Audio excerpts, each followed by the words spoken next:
Hello and welcome to Let's Pod This. My name is Andy Moore, and we got our mixer hooked up. We're back, and this is almost like being together in person. We're very excited. I don't know, listeners, if you care at all, but for us, we're very excited about this. I'm joined, as I am every week, by Bailey Perkins. Hello. Hello, Andy. Hey, guys. And also by Scott Melson. Hello, sir. What's up, dude? Hey, just to celebrate the mixer, can I get a sad trombone? I'm going to have to label these before next week because I'll forget where I signed. Sad trombone is my jam. It really does feel like old times. So many times in the past year, could we have used a sad trombone, I think, given the events of the last 12 months? We've changed our theme music, and it's just sad trombone. Trombone. All right. Well, this week, we are in full swing, full legislative swing. I sat here in the comfort of my home and watched the legislative session for several days this week, and it was almost like being there without all the disease. And I can be unmasked in my own home, which is I think it's a nice upgrade over the Capitol. It's a perk. It's a perk. That's right. So I guess let's talk about some of the things that came out this week that were notable. For one, I'll start with that the governor signed the first bill already. It's Senate Bill 1031 or 1301. I should know. But it deals with the Open Meeting Act. And so, listeners, as you know, I also wear the hat of being the director of Freedom of Information Oklahoma. This is a issue that we care about a great deal, and we've been in talks with members of the legislature about, it seems like decades now, but they passed back in the spring Senate Bill 661, which basically both bills allow for virtual meetings because we didn't have that in the law to begin with. So private organizations can meet virtually if you'd like. If your business uses it, you're not breaking the law. However, for public entities, government entities, publicly funded entities, they were disallowed or just not permitted. It wasn't forbidden. There was no allowance for it because the laws were written before technology existed. And we needed to addend them to allow groups to continue to meet during the pandemic. And they did it in the spring, but they set it to expire in November.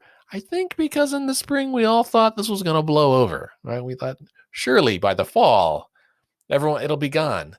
Summertime, the sun will cook it out of the earth, and that's not what happened at all. Well, and the vaccine was promised to be ready by November, but there's so many things. I mean, every event, we'll cancel everything from the spring got punted to the fall, and then it got we'll just reschedule it for 3 months down the road because we didn't want to deal with the idea that things would be going on. As it turns out, things were way worse in the fall. It was way worse, and so we. So we had a period from November until the 10th of this month, until Wednesday, where public bodies could not meet virtually. They had to meet in person, lest they violate the law. And or they don't meet at all, right? So I sit on a state board that hasn't met for several months because we couldn't have a quorum, right? So in order for these boards to meet, you have to have a quorum. The only way you can have a quorum is to meet in person. The particular board that I sit on is made up of mostly healthcare professionals and people in related fields who is and every month it's hey, so do we want to get the 22 of us together in the conference room and meet this month? And it's nah, bro, I'm not going, And so you couldn't have it's important to note that there is work that needs to be done that has not been able to be done because these boards and governing bodies and commissions and councils and all these little entities that do so much work of government in Oklahoma haven't been able to meet. So it sounds like a small thing to say that we can go back to virtual meetings, but there is a lot of governance and policy that hasn't been taking place that's going to get picked back up now because we have these safety precautions in place. So it's a really big deal, and I think it's I wish it had been done earlier, but props to Senator Treat from this Pro Tem Treat from the Senate who carried the bill. Props to getting it through the House with only 4 people voting against it, I think. And I mean, I don't say it a lot, but props to Governor Stitt for signing the bill and getting us back on track. That was one of their commitments over the past few months when they were talking about gearing up for legislative session, that they were going to prioritize getting that bill to the governor's desk among the first priorities for session, and they delivered on that. I get emails from the city of Oklahoma City, and I saw that they had quickly put together we're going into virtual meetings, and here's the information on how to tune in and following what's going on with your city. And so it's going to lead to a more accessible and inclusive and transparent governmental systems and processes as well. So it's a good thing. Yeah. Scott, do you guys, are you gonna have like just an enormous agenda at your next meeting? Is that what's gonna happen? Yeah, there's gonna be a lot to do. Just block off the weekend. Yeah, right. I mean, no, it's hard. So we'll meet this week, and it's gonna be a big one, I think. When the big one comes. All right. Well, so that's a big news for the state, and that's a good thing. It's nice to have a really positive bill be the first one signed. So often it's something to do with guns or abortion, and this is one that actually benefits all Oklahomans. And I think the chances of a lawsuit for this on constitutional grounds are relatively low, which is also unusual for the first bill of the Oklahoma legislature. This is also very true. Speaking of lawsuits, though, Scott, let's talk about managed care, because I think we talked about it last week some, right? That they had basically passed this, but this week a lawsuit was filed just yesterday. Yeah. So this gets like real confusing, but essentially the state of play is that Oklahoma, just to catch up anybody who's tuning in for the first time. So Oklahoma has, like all states, we have a Medicaid program. Our Medicaid program is called Sooner Care. Right now, Sooner Care is administered by something called the Oklahoma Healthcare Authority, which contracts with providers, meaning doctors, hospitals, therapists, etc., to provide services to Sooner Care beneficiaries the same way that like you would from another insurance company, right? But instead of an insurance company, it's the Oklahoma Healthcare Authority via this program called Sooner Care. Governor Stitt was staunchly opposed, as we know, to Medicaid expansion, Sooner Care expansion, which the Oklahoma voters approved a couple election cycles ago, and that will take effect this summer.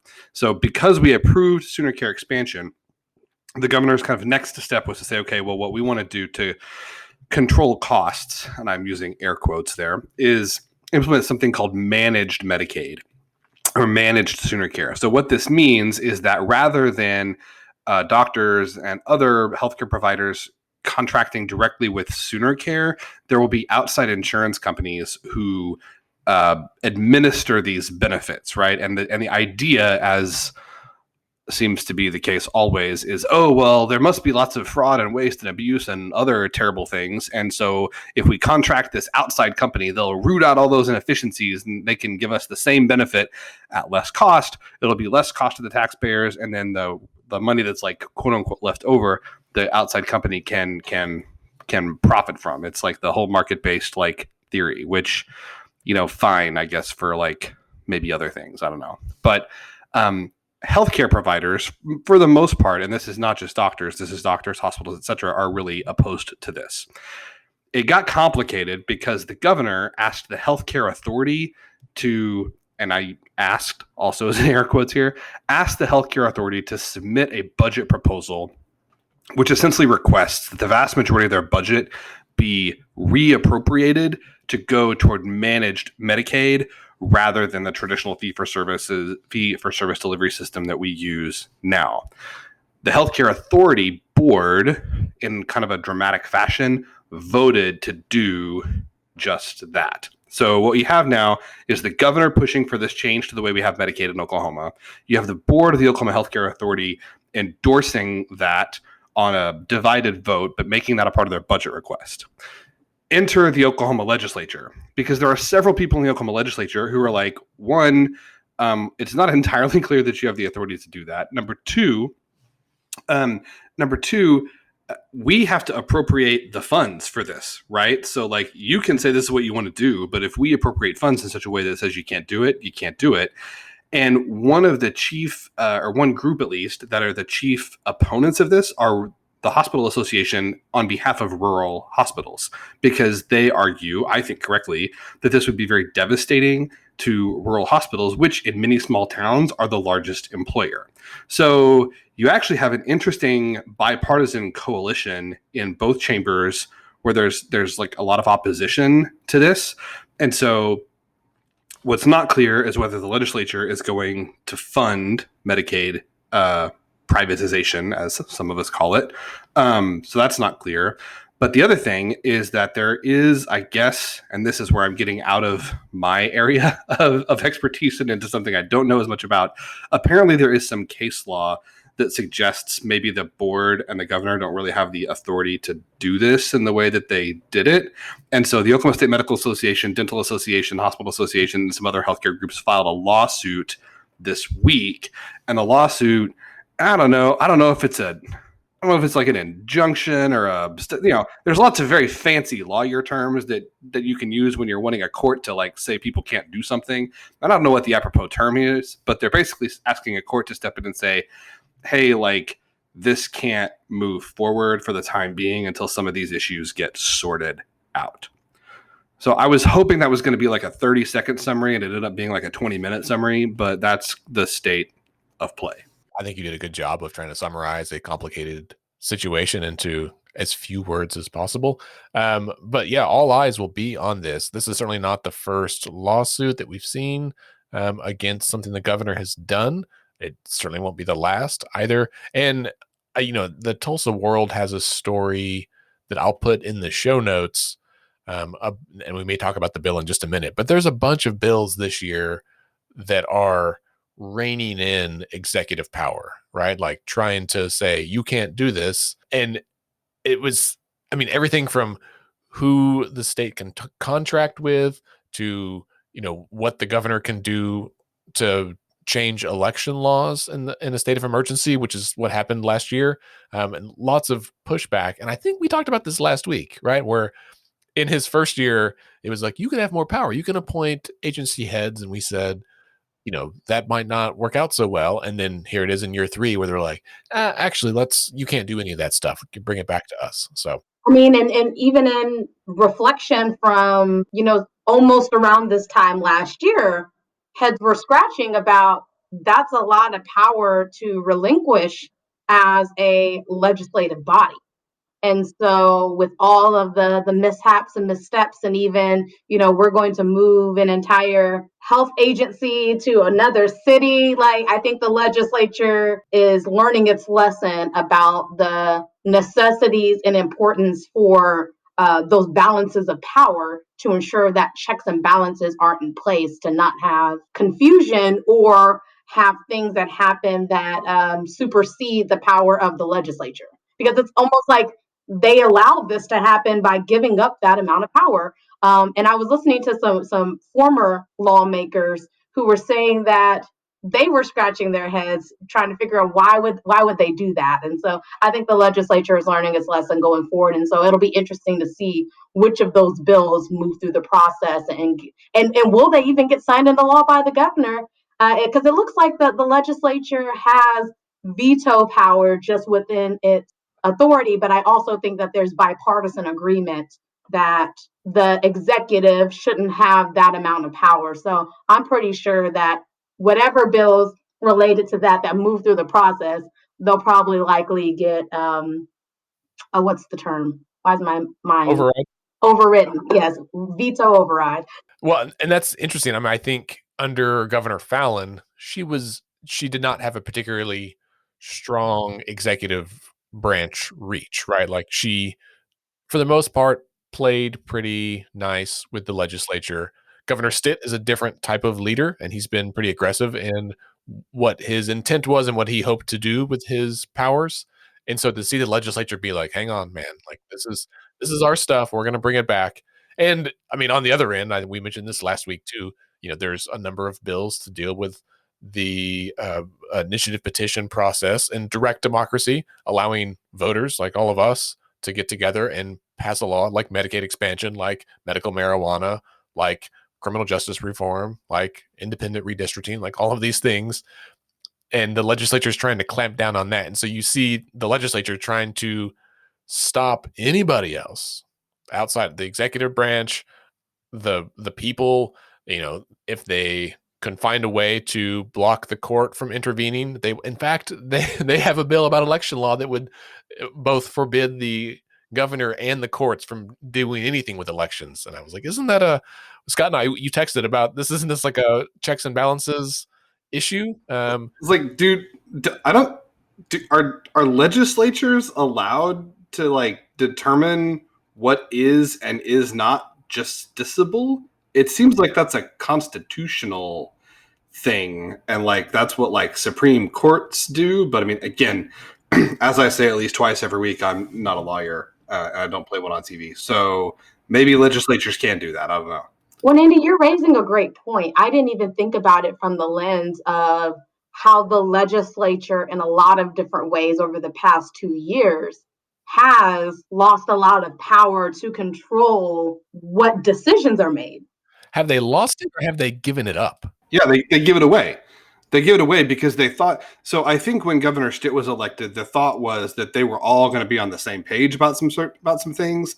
And then as they kind of got into it, and as Governor Stitt started seeing what the limits of his office were and weren't, and as the legislature saw how far he was going to push his authority in some areas, it became clear that, I mean, just, it sounds great. Like, oh, we've got a 75-25 majority in both houses and the governorship. We can do whatever we want.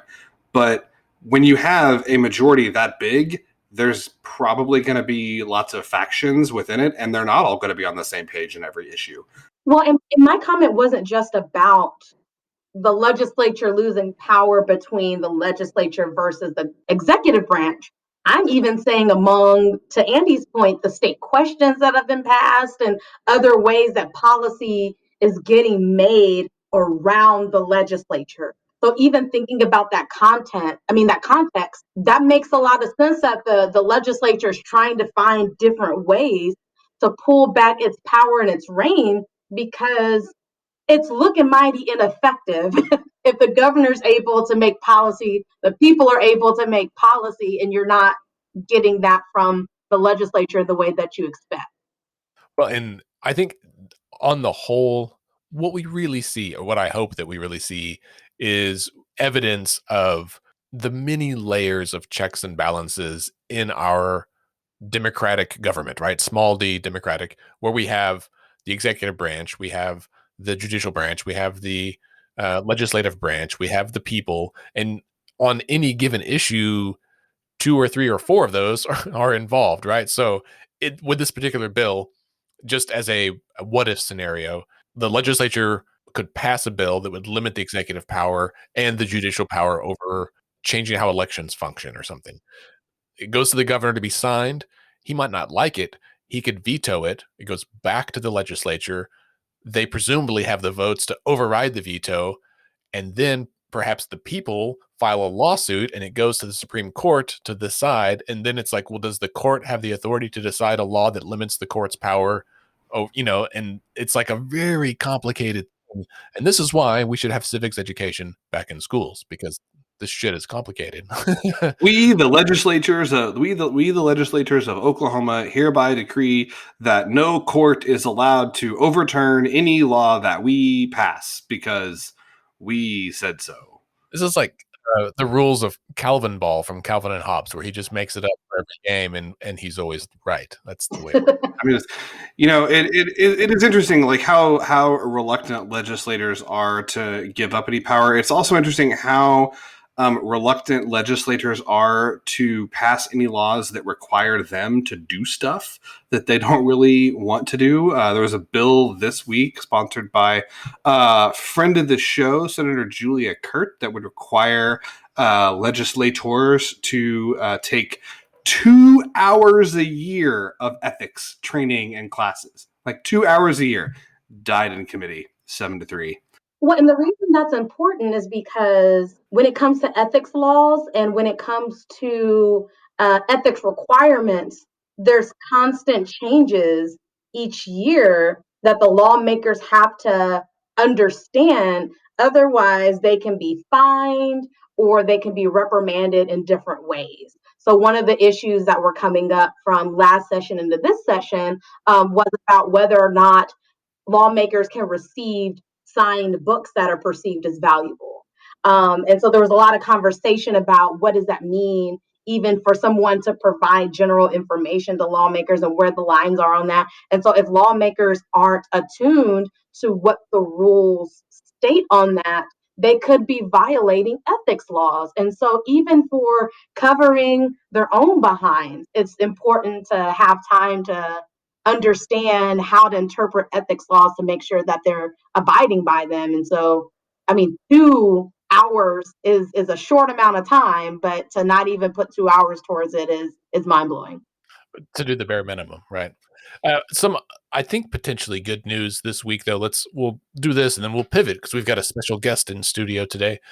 Bailey, you and I were talking about the governor's executive order pertaining to Real ID. Yes, and I'll be quick on the background on that. So years ago, the Obama administration required states to update their identifications to real IDs if people wanted to use their state licenses and identifications to get into federal buildings or to travel or to do anything that requires federal interactions.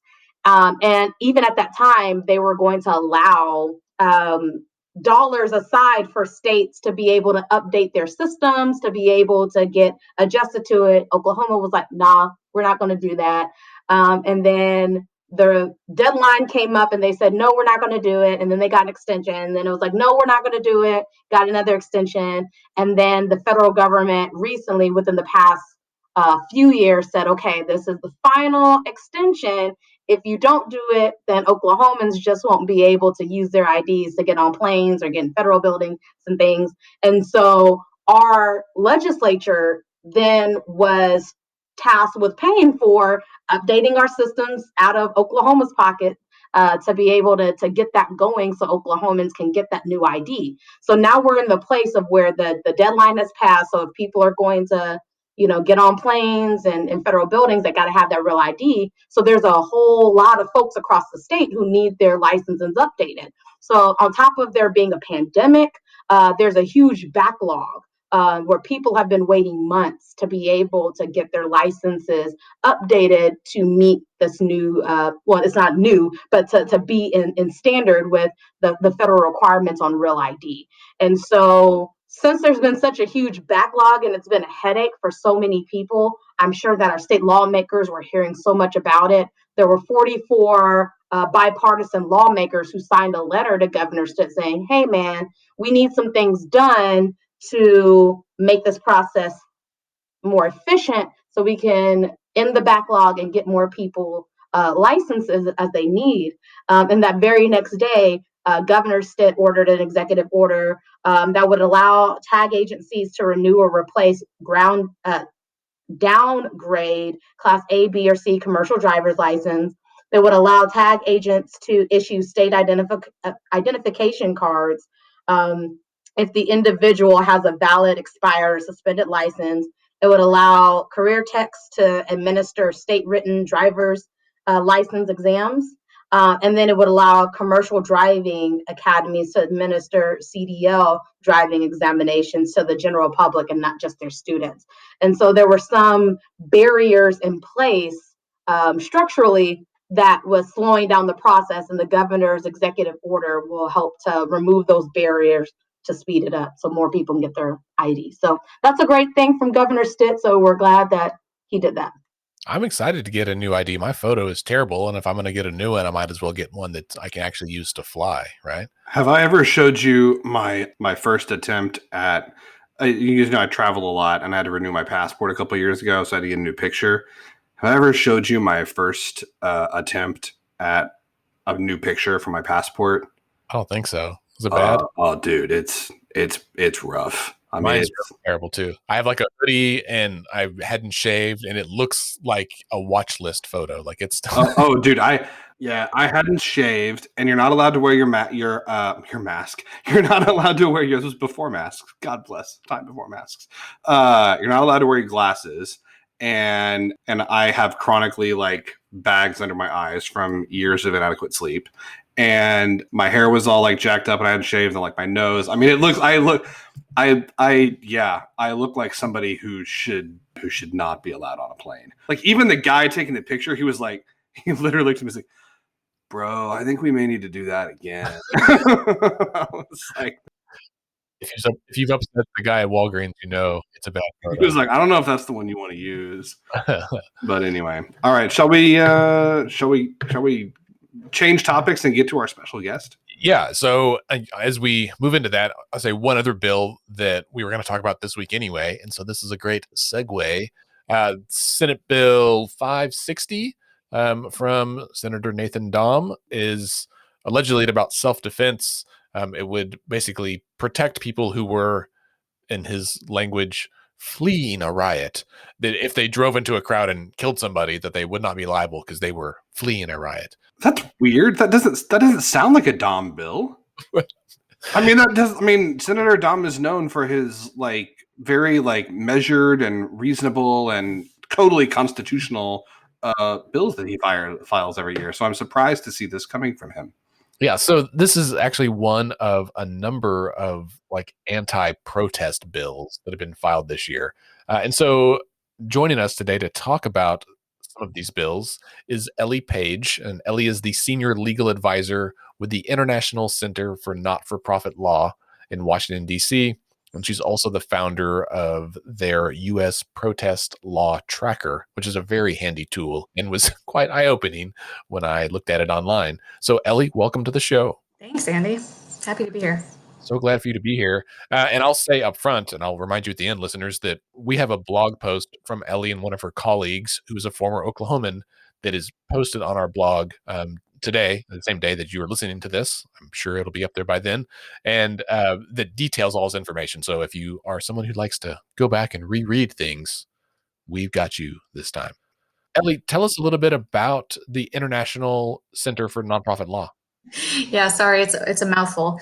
But ICNL is an international organization. So we work in over 100 countries to improve the legal environment that affects freedoms of peaceful assembly, association, expression, and civic participation. So the US is one of those 100 countries, and a large part of our work in the US focuses on the right to peacefully assemble and sort of the laws that affect that right. So in that context, I mean, I think starting in 2017, we noticed a number of these sort of state level initiatives that would impact protesters. And of course, that was 2017. That was the kind of context of the massive protests at the beginning of the previous presidential administration. And so that's when we started the tracker to monitor kind of these, both at the state and federal level, new proposed laws that would restrict protest rights. So have you seen an increase over the last 4 years in the number of laws like this that would somehow restrict the public's First Amendment right to assemble? It has definitely been a durable trend over the past 4 years, I would say. There have been sort of peaks and troughs, but well, not troughs, just peaks. But in the last 3 to 4 months, we have seen just by far and away the single largest wave of legislation that would restrict protest rights. Can you walk us through, just because, like, you know, I mean, I joked earlier about, actually this might have been before we started recording, just about the propensity of people in government to pass laws that would seem, at least to someone like me who has only the barest working knowledge of the Constitution, not to pass constitutional muster. Can you walk us through what does the United States Constitution protect in terms of the right to assembly, protest, etc.? What is it that, like, we're supposed to be allowed to do? That is a great question. I will preface this by saying that I am not necessarily a First Amendment sort of constitutional expert. However, there are some basic guidelines that, and I'll also say that what there is of sort of Supreme Court precedent on this question of what is protected by the First Amendment in the assembly context is kind of all over the map. It's not super duper clear, and it's not kind of so at least as far as the Supreme Court. But obviously the Constitution and the First Amendment explicitly protect the right to peaceful assembly and speech. That generally, I mean, encompasses broad freedoms when you're talking about assembling in a public forum.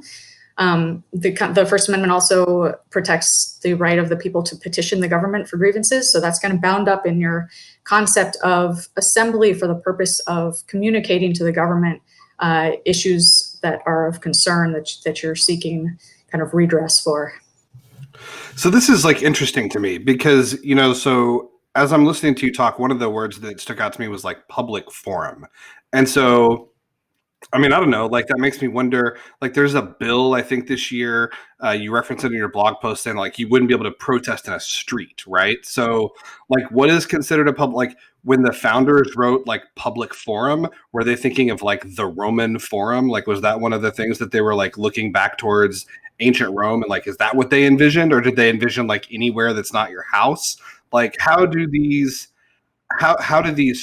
terms, like if you're, I guess what I'm trying to say is if a lawyer or a judge or a court is looking at this, how do they determine what these things mean? I'd like to tack on to that question, like a specific example, because when Reverend William Barber protested at his state capitol, he was barred out and arrested for trespassing. And so where are the boundaries of what is considered public, to Scott's point? Because in that case, technically, a Capitol building is a public building. If people showed up to protest and he was arrested, like, what does that mean, and how does that reconcile? Right. Those are great questions, and I don't want to speak for the founders, but I think certainly there are public spaces that are essential to the right, to the ability to kind of communicate concerns to your leaders and representatives. And the Capitol, at least the Capitol grounds, are an obvious example of that. And I think the streets as well. I mean, the streets are historically kind of a central location, both for sort of communicating publicly. And there's this concept of when there are issues that are so vital, and it's so critically important to kind of raise public awareness about something that's happening, that yes, you have to acknowledge that sometimes protests and assembly may be a little inconvenient, that you might be you might be in the streets in a way that that means someone has to take a detour. So, I mean, international law acknowledges this. And I should say, I mean, the right to peaceful assembly is not just our constitutional right, it's a fundamental civil and political right under international law. And within that right is this acknowledgement that peaceful protest does not mean protest that isn't inconvenient, that by its nature, it might be disruptive and disturbing, but that's part of where its power comes from. I'm so glad that you brought that up, because that's a key point, is that people want to be comfortable and they want folks to make them feel good in protest. And if that's what's being accomplished, then is it really a protest, right? Is it really raising the conflict and the issue at hand? And so I appreciate you raising that important point. One question I wanted to raise is the complications of what happened on January 6th with making sure that there's the First Amendment access while also keeping people protected. Can you talk about maybe the challenges right now of how that has shaped the way people are thinking about the right to protest? Right. I think it has been complicated, but you have to be clear that what happened at the Capitol building was not a protest, that sort of violent insurrection goes way beyond the bounds of what was ever conceived under the First Amendment as protected. The sort of peaceful rally down the street on Pennsylvania Avenue, yes, that was peaceful protest. And even some of the people that walked up Pennsylvania Avenue and were like peacefully praying and protesting sort of on the grounds, but not part of the violent insurrection, that is also kind of, that's protected conduct. I think we've been extremely concerned that the attack on the Capitol would be used by lawmakers to kind of fuel this this legislative trend, that people would point to the attack and say, see, this is why we need more of these kind of harsh penalties for people that damage property and trespass and the like. And that's happened. I mean, at least we know of in Florida, for instance, the GOP lawmakers and the governor who had promoted a bill last fall that was explicitly targeting racial justice protesters. But they chose to formally introduce that bill the night after the Capitol attack, and sort of pointed to the Capitol and said, "This is why we need this bill." But the truth is that kind of legislation, the kind of legislation we're seeing across the country, and especially in Oklahoma, it's going to have a chilling effect on protest rights for people on the left and on the right. Like it's the same First Amendment that's being eaten away, regardless of where you fall on the political spectrum. So this may be a stupid question, but it seems like one that's probably really important. And to your point and to Bailey's point earlier, like disturbance and disruption. So disturbance and disruption do not equal violence, right? Like that's like those things are not synonymous.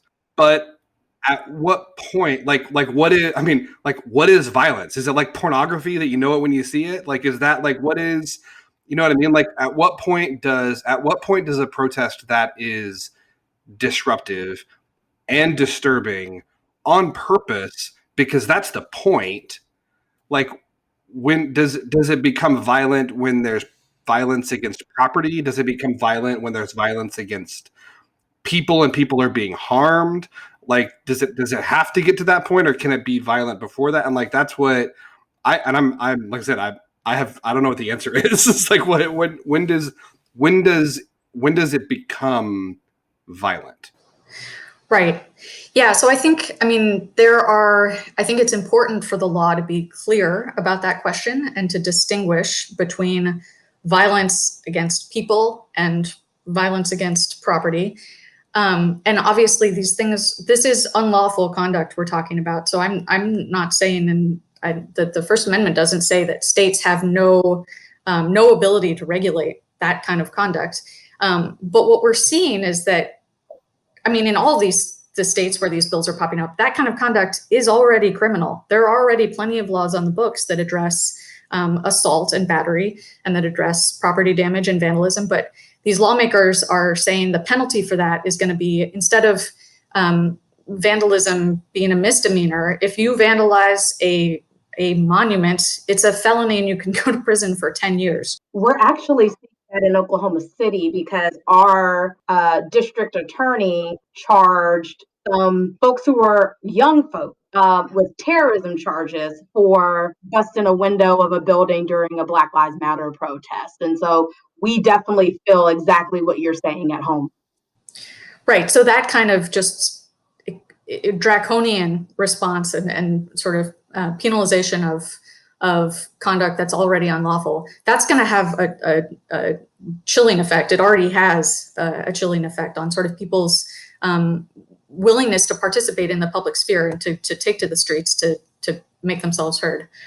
So let's talk a little bit about some of the other bills that are proposed here in Oklahoma. I think in your blog post, you said there's like 10 separate bills that would grossly limit the people's First Amendment rights here in Oklahoma.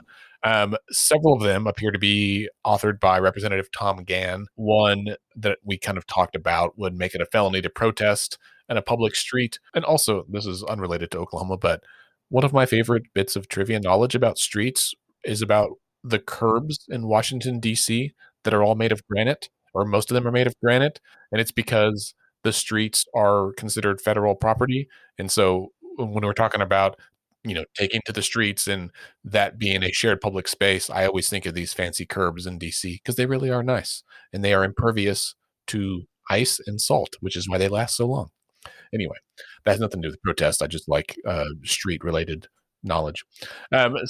Furthermore, some other bills from Representative Gann, House Bill 1565 would require public employees found guilty of unlawful assembly that would be barred from future government employment. So, and you make this argument in your post that this could have had huge impacts on the teacher walkout from 2018. And I think there's a number of bills like this that when I first saw them, I was like, I'm sure this is about what's happened in the last year, right? However, knowing the legislature and some of the authors of some of these bills who were very upset by the teacher walkout a couple of years ago, like almost personally offended, I can see these bills as being like oh, well, here's how we stop them from expressing their First Amendment rights and protesting. We make it illegal that they would lose their jobs. They could never work for the state again. And they, face fines and jail time and just like literally throw the book at them. Um, I guess my question in all of this is that are these bills like is there anything about them that is unique to Oklahoma, or are these some examples of, what we often talk about in the show as being the copy and paste or model legislation that is being run in multiple states across the country? Yeah, I have to say, I think it is the latter that we're seeing. This is very much representative of the trend we're seeing across the country, that these new penalties for blocking traffic, the new kind of civil and criminal immunity for drivers who hit and potentially kill protesters, that we've seen in a number of states. The, again, draconian penalties for vandalism, and even the 1565 proposal to strip state employees of their jobs if they're convicted of unlawful assembly. That's something we've seen in a number of states as well. There have been a couple of unique ones. I think 1578, that's a House bill proposed by Representative West, has a really remarkable prohibition on causing annoyance. Could you specify which West? Because we have 4 Wests, and so I want to make sure that the wrong West doesn't get attributed. This was Rick West. Yes, thank you. That's an important distinction. Representative Josh West is a friend of the show. We want to make sure it stays that way. Okay. Yeah. Apologies to Josh West for any confusion. But 1578 again prohibits causing annoyance at a public establishment during a quote unquote riot. So it's just a clear attempt to kind of criminalize speech that is unpopular or disfavored. And this one in particular, I mean, there's just like very clear Supreme Court precedent that says you can't do this. Like that's such subjective and ridiculous standard to base your regulation of someone's conduct based on some unknown third party's perception of it and whether or not they're annoyed. And there's some great quotes in that Supreme Court opinion. It's from 1971. It's Coates versus Cincinnati, about just the fact that the state can't criminalize the exercise of the right of assembly just because its exercise may be annoying to some people. So that one has really stuck out to me. But yeah, on the whole, I think I would also flag Senate Bill 806 that by Senators Weaver and Worthen, which includes it takes unlawful assembly and riot, those offenses, and puts them, adds them to the underlying crimes for RICO penalties. So creating sort of new potential penalties for kind of organizations and people that are working together that are then ultimately convicted of these, again, very broadly defined crimes. And so that's definitely a trend we've seen nationwide, as well as initiatives that would target organizations that are involved in supporting protest activity, whether or not they're funders or otherwise. So again, that has sort of even broader chilling impact, not only for protesters themselves, but organizations that may use protests as one of their tactics and their toolkits. Or even inviting people to attend a rally, right? If the wrong person deemed that peaceful rally to be a riot, and someone wanted to, take this the wrong way, then anyone who shared, the Women's March or a Black Lives Matter march or those kinds of things that might have been conducted peacefully, as we mentioned earlier, when we've seen them labeled as something other than a peaceful experience, and suddenly people are facing harsh legal penalties. And, Ellie, you mentioned that Supreme Court case from 1971, and it strikes me that I that timing of that is probably not just happenstance. That in the wake of civil rights marches and riots and rallies throughout the 1960s, certainly up into the late, 1968 was a tumultuous year that many of us are getting to relive right now, and or the last couple of years. Did we see a similar wave of proposed legislation in the late 60s or early 70s like what we're seeing right now? Yeah, that's a great question. And that is, in fact, when we saw sort of the introduction of many of the state kind of anti-riot provisions, which if you go state by state, I mean, these are criminal laws that are incredibly broad, that give law enforcement so much discretion to say, oh, you're a group of 3 people engaged in quote unquote tumultuous behavior. Therefore, you're engaging in a riot and subject to these crazy penalties. So yes, there was sort of a similar wave, I think you could say, in kind of state responses to protests at that time. And kind of as a follow up to that, and I want to go back to kind of piggyback off that in the what you mentioned about the Supreme Court case in '71. Just looking at these, and if you have researched all of these laws, that would be impressive. But I know you've got a lot of things that you watch. Do these are these things, particularly ones we're talking about in Oklahoma, are these things that are gonna pass constitutional muster, or is there already like case law and like is it clear that like most of this is just stuff like you can't do, or are there going to be, are we looking at 5 years of litigation to get to the Supreme Court to figure out whether these laws are constitutional or not? Yeah, it's a great question. I think some of them, and particularly the Rick West, wanted to be clear on the sponsor, that the Rick West bill about causing annoyance, I mean, that pretty clearly is not going to pass muster, so that could be subject to a facial challenge. There are a few others that I think have potential problems just around vagueness, where it's not clear what kind of conduct is being targeted. That's a clear constitutional problem. People need to know sort of what the standards are, what the legal limits are when they're exercising their First Amendment rights. I think others, it's a question as far as the penalties for blocking traffic. I mean, like I said, the state does have has the ability to regulate conduct when it comes to blocking traffic. Whether or not they can make that a felony is I think another question. And I obviously I defer to you all as far as what the kind of political potential is of these bills to move one way or another. So I'm curious about the traffic one, just like kind of playing a thought experiment, I guess, up my head. So can the state say, okay, you can't just come together like spontaneously and block 23rd Street, which is one of our main, like it's a big street in town.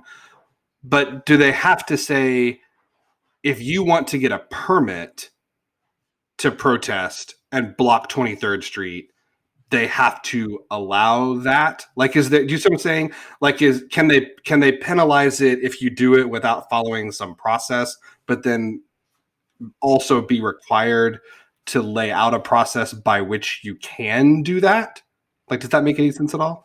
Yeah, no, I think I see what you're saying, and certainly they do provide a permitting process.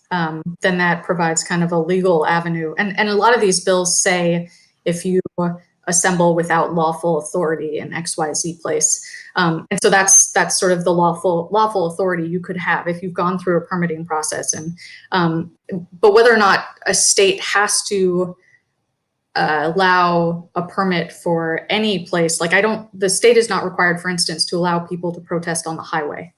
They don't have to provide a permitting process for that. Flip side of this is the ability to have spontaneous protest is is vital to the right. That is like inherent. Your ability to, when something happens and people need to respond immediately, like that's cut and dry, including in international law. That's something that people have to be able to do without going through a lengthy permitting process. When something tragic happens, you shouldn't have to wait 6 weeks to get your permit before you can respond with justifiable outrage. Well, I think as we wind down, listeners, we want to make sure you have information and access on how to find more information about these bills and others. Uh, as I mentioned earlier, the blog post from Ellie and her colleague Abby Henderson will be on our website, which is letsfixthis.org/blog. You can find that there. I will also link to it in the show notes. So whatever app you're listening to this podcast in, you should be able to find it quickly and easily right there. And then if you want to take action, I will also add a section to our website. If you haven't already looked at our bill tracker, our legislation tracker we have with all the bills related to elections, ethics, initiative petitions, those kinds of things, I will add a section for protest bills on there. So you can find the specific bills that we've talked about and some of the other ones that we didn't have time to mention today. And from that, you should be able to click on who the author is. And we've updated our legislator contact info spreadsheet, which is also on our website under the resources tab. Lots of things. Clearly go to the website. You will find all this information. It will all be linked in, at the end of that blog post as well. So I don't want you to have to click around a whole bunch to find the stuff you need. If you care about this at all, if you want to be involved, right now, all the bills are not all, most of the bills are still before a committee. And when you go to the legislation tracker, it will show you what step it is on the way so that you can contact the members of those committees for some of the bills, like Senator Dom's bill we mentioned earlier. It's already passed out of committee and headed to the floor. And so you'll be able to see that as well. In those cases, reach out to your state senator, your state house rep, and let them know how you feel about it and your concerns. I think, and I'll be honest, as Scott alluded to earlier, some of the authors here tend to file these bills as, de facto press releases and as a show, so they can do a mailer next election saying, I tried to fight for your rights and safety and law and order, whatever. They know they're not going to get through, but just because they seem ludicrous or you don't think they're going to get through, doesn't mean we shouldn't try, right? It doesn't mean we shouldn't try to stop them. That's what I'm saying. You can't take it for granted because you never know what sneaks through, and we don't want to leave anyone with the idea that somebody didn't care, right? I know Ellie and her team will be advocating for these from their perspective, but it always makes a huge difference for folks right here at home in Oklahoma who care about these bills. And affects us, right? Ellie doesn't live here. It doesn't affect her directly the way that it affects you and me. So if you care about this, we encourage you, find out more, take action. Even a short email or quick phone call can go a long way. If you'd like to find out more about the International Center for Nonprofit Law, Ellie, how can they find out more information? You can go to our website, which is www.icnl.org. It should have all the information you need about the organization and our activities around the world and in the U.S. Excellent. And the map with your U.S. protest law tracker is super cool, just because you can quickly scroll over all the states and they're color coded. You can see who has already enacted some. It's the states you think it's going to be by and large, and see how many are proposed and pending across the country. It's really interesting. It's always interesting as much as we focus on stuff here at home. It's cool to see how we connect to things around the country. Ellie, thank you so much for being here. We've really enjoyed it. Thanks so much to you all. It's been a pleasure. Bailey and Scott, thanks for being here. Thank you, Andy. Wouldn't miss it. All right, listeners. Look, I can even play the music on the outro. I'm so excited about this. Thanks so much for listening. Next week, please remember that Representative Gann has a bill that would basically allow evictions to occur and kick them back into high gear in the midst of a pandemic. It's a bad bill. If you follow Bailey on social media, I'm sure she will be sharing about it. She is at Bailey M. Perkins. You can find her there. Scott is at SC Melson. I'm at Andy OKC. Next week, we'll be back with another wrap up as we near the end of the month. We're getting closer and closer to committee deadlines. The heat's on.